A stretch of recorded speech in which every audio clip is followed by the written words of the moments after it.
Halo Sobat Media, welcome to podcast Intip, inspirasi tipis-tipis. Nah, kali ini kita bakal kedatangan bintang tamu yang ya masih anak muda banget ya, dan pengalaman dia banyak. Nah, terus kita bakal ngulik pengalaman dia gimana rasanya jadi duta wisata di tahun 2022 kemarin. Dan aku bakal kasih sedikit insight ke kalian Sobat Media semua di rumah ini tentang kulineran di Jogja dan juga wisata-wisata Jogja kayak hidden gem gitu. Nah, oke, narasumber kita udah ada di samping aku, Mas Haji. Halo sahabat media. Halo, halo Mas Haji. Sama mbak-mbak cantik gini. Perkenalan dulu Mas Haji ya, asalnya mana dan yang lain. Oke. Perkenalkan, nama saya Darmo Aji Maulana. Saya asalnya dari Jawa Tengah. Kemudian saya sebagai Putra Taruna Nusantara tahun 2022. Oke, kita langsung aja tanpa basa-basi langsung move ke pertanyaan pertama aja ya teman-teman. Oke, jadi Mas Haji ini kan sempat jadi Taruna Nusantara di awal November kemarin ya. Nah, sebenarnya apa sih Taruna Nusantara itu? Karena kan Sobat Media masih awam mungkin ya, dan sebenarnya apa aja sih tugasnya jadi Taruna Nusantara itu? Oke. Sebenarnya kalau kita berbicara Putra Taruna Nusantara ya, itu konotasinya teman-teman mungkin berpikiran, wah ini pasti abdi negara, ini akpol atau polisi. Iya, betul. Tapi sebenarnya bukan. Yang dituju itu sebenarnya Putra Taruna itu adalah pemuda yang seperti biasanya pada umumnya kayak seperti kita ini, namun dia yang memiliki visi misi atau kita sebutnya itu advokasi. Oh, advokasi. Advokasi. Nah, advokasi itu nantinya kalau Taruna itu ke arah ekonomi kreatif. Iya. Nah, ekonomi kreatif ini untuk menunjang apa? Menunjang pariwisata atau wisata di daerah tersebut. Misalkan mau di Jawa Tengah maupun di Jogja. Nah, kita karena udah ranahnya Duta Wisata Nasional, itu akan seluruh yang ada di Indonesia begitu. Menarik juga ya teman-teman ya. Dan ini tuh sebenarnya sama nggak sih kayak Karang Taruna atau? Oke, kalau Karang Taruna itu sebenarnya dia lebih fokusnya kegiatan desa ya. Iya. Tapi kalau ini lebih ke arah pageant sebenarnya. Oh, Pageant kayak tapi tetap ada advokasi yang mengenai ekonomi kreatif. Kayak misalkan kita tuh kalau di pariwisata atau wisata itu kenal dengan 17 subsektor ekonomi kreatif. Nah, ini biasanya ekonomi kreatif ini untuk mendukung yang namanya wisata atau pariwisata. Kita kan kementeriannya sekarang udah gabung ya, yang tadinya Dispar itu sekarang gabung jadi satu antara ekonomi kreatif dan pariwisata, yaitu yang dinamakan Kemenparekraf. Nah, itu oleh karena itu dalam Duta Wisata itu terbagi dua kategori. Ada kategori Putra Taruna Nusantara, ada Putra Putri Pesona Nusantara. Jadi ada Pesona dan Taruna. Gitu. Oke, itu kan ada dua kategori kan. Sebenarnya mereka punya job desk-nya, ibaratnya job desk-nya masing-masing. Dan kenapa dibedain jadi dua kategori tersebut? Kenapa dibedain ya? Karena yaitu tadi Kemenparekraf itu kan ada dua. Ada, maksudnya dia menaungi ada parekraf, ada pariwisata, ada ekonomi kreatif. Nah, itu jadi udah kelihatan bahwa ini harus ada dua kategori. Nah, itu tadi sebenarnya advokasinya itu ada yang lebih mendalam lagi, kayak Taruna itu lebih ke arah cipta rasa karsa. Nah, cipta rasa karsa itu lebih ke arah yaitu seberapa dia berkontribusi dalam masyarakat. Kalau yang Pesona dia ada Nusa Tirta Dirga. Nah, itu wisata petualangan. Ya, nanti kan wisata petualangan ada di darat yaitu Nusa, terus ada Tirta itu di air. Terus kayak wisata udara yaitu Dirga. Gitu. Kalau di udara kan kayak misal kita kenal tuh para layang, balon yang kayak di Dieng itu sekarang yang lagi viral di Dieng sama di Kaliurang apa ya? Nah, itu kan ada. Nah, itu termasuk wisata Dirga gitu. Oke, wisata Dirga. Nah, ini menginspirasi banget ya buat teman-teman Sobat Media di rumah. Mungkin ada yang mau jadi the next Taruna Nusantara kayak Mas Haji jadi penerusnya. Nah, mungkin ada Mas Haji ini punya sedikit info tentang tempat-tempat wisata yang worth it lah buat anak-anak di Jogja. Kan dari banyak pendatang dari luar Jogja yang pengen ke Jogja nih, apalagi anak-anak kuliahan kan. Mungkin ada kuliner dan juga tempat wisata yang bisa direkomenin Mas Aji sebagai duta wisata ini. Betul. Jadi gini, kalau di Jogja itu udah nggak asing lah yang namanya kita Malioboro, terus Prambanan. Iya, ikonnya. Ya ikonnya itu udah Tidak kita tahu. nggak asing lah bagi orang luar itu udah tahu Malioboro kita udah paham bahkan ketika ke Jogja itu udah pasti wah itu harus kalau nggak ke Malioboro itu belum ke Jogja. Iya, betul. Kadang-kadang kayak gitu. Nah tapi bahwa kita tahu nggak sih kalau di Jogja itu terdapat sebuah wisata yang itu diakui oleh dunia. Apa tuh kira-kira? Kita itu mensukseskan yang namanya program dari pemerintah Desa Wisata. Oke. Desa Wisata itu sekarang lagi digencarkan oleh Pak Sandiaga Uno, Menparekraf kita, Iya. Menteri Parekraf. Nah itu dia lagi mengencar-gencarkan yang namanya Desa Wisata. Desa Wisata yang di Jogja itu yang terkenal adalah Desa Wisata Ngelanggeran. Ngelanggeran. Iya. Itu di daerah mana ya? Itu di daerah Gunung Kidul. Oh, Gunung Kidul. Itu di sana itu masuk ke dalam nomor 1 di dunia desa wisata. Oke. Desa Baru wisata tahu nomor nggak? 1. Iya, itu bahkan pada tahun baru-baru ini itu belum lama 2021. Oh, oke. Itu baru 1 tahun lah. Sebenarnya kayak desa wisata itu intinya tuh sama kayak wisata-wisata lainnya. Ada 3A, istilah kita itu ada 3A. Yaitu 3A itu ada amenitas, aksesibilitas, ada atraksi. Itu mungkin bisa dijelasin tuh apa tuh masing-masing. Kalau 3A yang pertama itu adalah aksesibilitas misal. Nah, aksesibilitas itu kita udah tahu lah, akses. Iya. Akses itu Jalan tidak menuju sana. jalan. Terus kayak misalkan angkutan umum. Oke. Nah, itu masuk aksesibilitas. Iya. Bagaimana sih caranya kita mengakses sebuah wisata tanpa adanya jalan?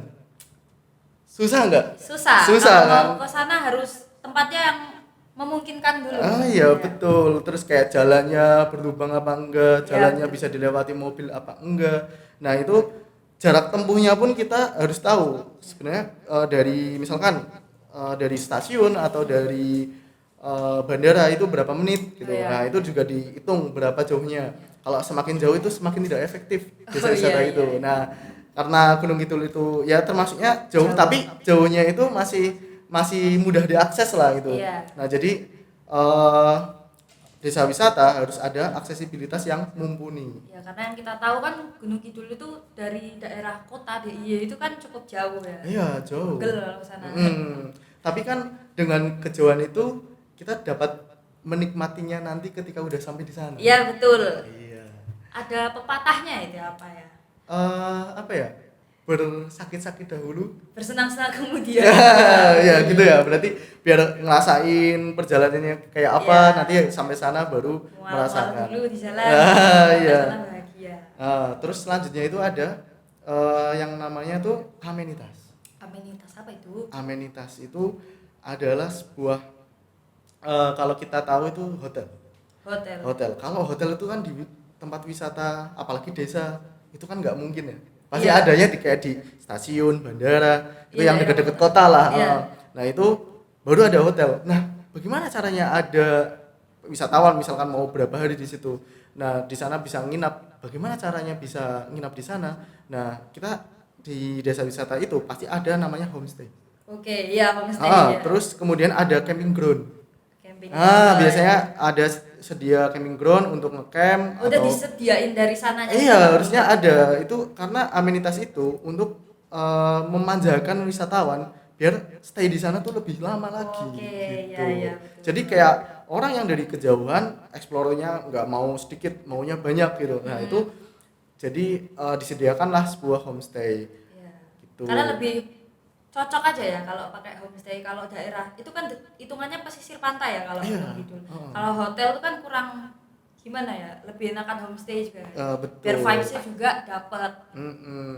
Nah itu kan selain penginapan juga ada fasilitas itu termasuk amenitas juga. Oke. Kayak misalkan nih MCK-nya. Iya. Nah, terus kayak tempat ibadah. Iya, pom Terus bensinnya. pom bensin juga. Terus ada yang namanya nanti kayak tempat sampah itu juga termasuk. Maksudnya gimana nih tempat Nah, sampah? tempat sampah itu kan masuknya kayak nanti Sabta Pesona. Sabta Pesona itu kan kayak kebersihan. Oh, yang iya iya. seperti itu kayak dijaga penuh dengan wisata-wisata itu. Desa wisata maupun iya. wisata yang udah terkenal itu sangat dijaga. Pasti kalau wisata yang udah terkenal ada yang namanya petugas kebersihan. Nah, kalau desa wisata itu biasanya dikelola oleh masyarakat itu sendiri. Jadi income-nya pun ke masyarakat itu sendiri Oh, gitu. iya. Jadi secara tidak langsung desa wisata itu menumbuhkan ekonomi lokal. Membuka lapangan kerja juga nggak Mas? Betul sekali gitu. Nah, selain itu juga ada atraksi nih. Iya. Nah, 3A yang selanjutnya itu atraksi. Atraksi itu kita taunya apa ya? Kayak semacam penyambutan gitu. Oh, oke. Penyambutan. Nah, ya. penyambutan tuh macam-macam. Dari desa wisata yang udah kita kenali itu ada yang namanya tarian. Apa? Tarian. Ah. Tarian misal kayak tari sambutan. Oh iya. Nah, itu kan kadang ada tuh yang Iya. kayak di daerah Pulau Jawa luar sana itu ada tarian-tarian yang untuk menyambut Iya, itu wisatawan. kayak di Papua itu kan juga ada kalau datang Ada. sambut tarian. Iya, gitu. itu salah Menarik satu sih. tradisi untuk atraksi untuk menyambut para Oh, wisatawan. itu memang tradisi yang udah ada dari lama gitu. Bisa tradisi, bisa suatu hal yang unik atau yang baru. Oh, oke. Contohnya ini di Ngelanggeran ini, desa wisata itu. Jadi mereka memadukan kuliner dengan atraksi itu. Itu gimana itu, Mas? Ya, Gambarannya. itu suatu hal yang mind blowing. Jadi Oke. gini, di sana tuh terdapat kokoa. Kokoa. Kokoa tahu? Biji coklat. Iya, biji coklat. Ya itu. Oh, iya. Nah, biji coklat itu wisatawan yang datang ke sana langsung disuguhkan biji coklat secara langsung di kebunnya. Oh, gitu. Nah, itu asik kan kalau ke sana langsung ngerasain. Jarang-jarang loh kalau di desaku tuh nggak ada yang namanya pohon kokoa, apalagi di tempatku yang namanya pohon kokoa itu masih jarang sekali. Iya. Apalagi kalau di tempat saya, wah pasti hilang gitu nanti diambil orang. Nah, gitu. Jadi awal pasti mereka di sana disuguhkan sebuah hidangan kokoa itu tadi. Iya. Nah, kemudian selepas dari atraksi itu dilanjutkan oleh kambing etawa. Bentar, aku mau tanya, itu kokoanya tuh dalam bentuk bubuk atau biji mentahan gitu? Biji yang masih utuh, bener-bener utuh yang baru di pohon terus Baru dipanen gitu. dipanen. Oh.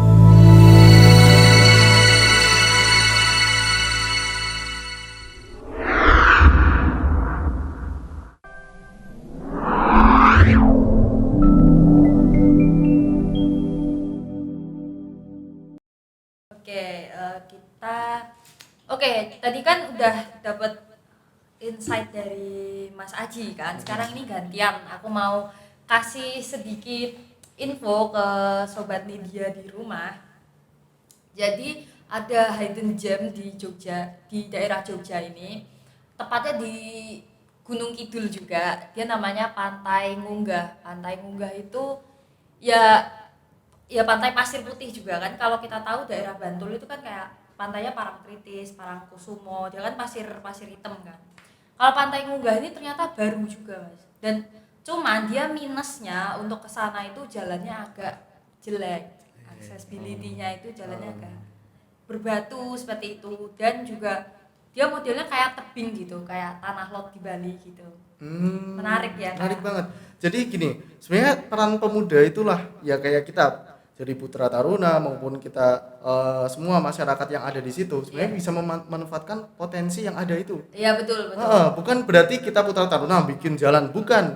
Tapi kita sebagai promotor.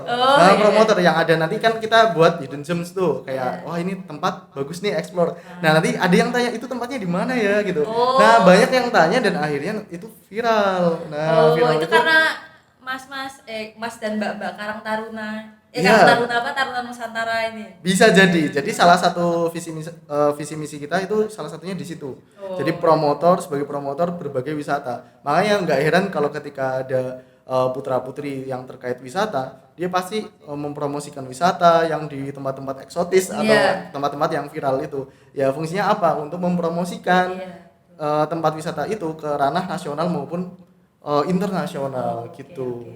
Karena banyak juga sekarang ini di Jogja bule-bule pada kesini ya. Iya, betul. Cuman kalau daerah Gunung Kidul ini kan karena jauh kan aksesnya, kebanyakan mereka masih di daerah kota, tapi mungkin ya sedikit lah 1-2 orang yang tahu daerah Gunung Kidul ini dari turis-turis luar itu, mancanegara itu. Nah, dan juga kalau kalian mau ke sana itu nggak ada tiket pos per posnya gitu, nggak ada. Jadi cuma bayar parkir aja. Jadi kan worth it banget ya buat pelajar-pelajar. Itu cocok banget untuk pemuda-pemuda sekarang itu kan wah cocok Iya. sekali. Kantong pelajar. Iya, kantong Ah, pelajar iya, betul banget ya. Karena produksi itu juga butuh mengeluarkan budget, jadi butuh healing Betul. juga habis itu. Iya. Dan juga habis tempat wisata itu juga ada lagi nih info tentang kulineran di Jogja. Ini kita masuk ke dunia permie ayaman ya, Mas Haji ya. Boleh. Jadi ada mie ayam namanya Pak D Wonogiri. Nanti kalian bisa googling aja ya pakai Gmaps ya di daerah mana. Dia ya seperti mie ayam pada umumnya, rasanya rasa mie ayam. Cuman toppingnya itu yang melimpah ruah. Oh, jadi yang unik itu Dari toppingnya, iya betul. Ada juga mie ayam tumini, daerah mungkin Kalasan atau kalian bisa Gmaps. Wah, ini aku nggak asing sih. Mie ayam Tumini itu udah paling legend sih. Iya, Paling, itu legend. Itu kalau ke Jogja, kalau belum ke Tumini, wah rasanya ada yang kurang sih. Ah iya betul banget. Kulineran itu cuma beli bakpia atau gudeg itu masih kurang rasanya. Iya, itu Baru yang basic banget ya. iya 75% lah, belum Iya. sampai 100%. Nah, 100%-nya itu tambah mie ayam Iya betul. Tumini. Tumini. Iya. Nah, dia porsinya banyak banget dan harganya juga cukup affordable ya buat para sobat media dan juga anak-anak mahasiswa yang merantau ke Jogja. Jadi kalian gak usah khawatir makan mie ayam kalau nggak kenyang. Karena kan biasanya gini, gue nggak mau makan mie ayam karena nggak bikin kenyang, maunya makan nasi gitu.